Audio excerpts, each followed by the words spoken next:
ভাই সাহেব হবরে খান দেরি হইয়া যায়, আতুল লাগে ঈদের নমাজ হলিও হালায়। ভাই সাহেব হবরে খান, এক বছরে দুই আন খুশি। এই জামাল দাঁড়া দাঁড়া দাঁড়া দাঁড়া দাঁড়া। আমরা কুরবানির জন্য যে গরুটা কিনিলাম না, তার হাতে চুরি হয়ে গেছে। তোরা কি ওইদিকে দেখছিস? কি তোকে গরু চুরি হয়ে গেছে? আহারে কি খারাপ কথা, গরু চুরি হয়ে গেছে, কুরবানির গরু।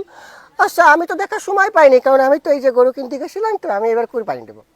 তুই গরু কুরবানি দিবি? কার সাথে দিচ্ছি তেবারা? কি কার সাথে দিচ্ছি? আরে ভাগে গরু কুরবানি দেওয়ার সময় কি আছে? আমি এই গরুটা একাই কুরবানি দিচ্ছি। ও একা? গরুর কালারটা কি রকমের? এই যে নতুন রং করেছি। কি? না না নতুন উঠেছে তো হাটে এই গরু, তাই আমি এই প্রথমেই আমি কিনেছি, এই জন্য একটু উল্টো লাগতেছে। এই সর তুই সর, আমি চলে যাই।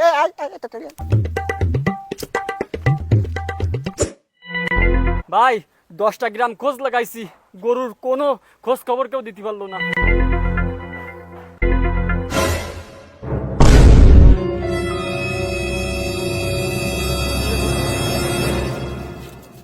গরুটা চিনা চিনা মনে হচ্ছে না?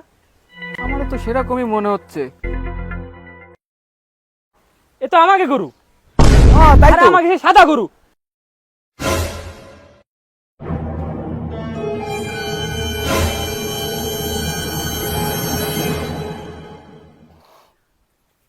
এটা তোকে গরু, তোরা নিয়ে যা, আর যদি কাউরে মারা লাগে ওরে মার।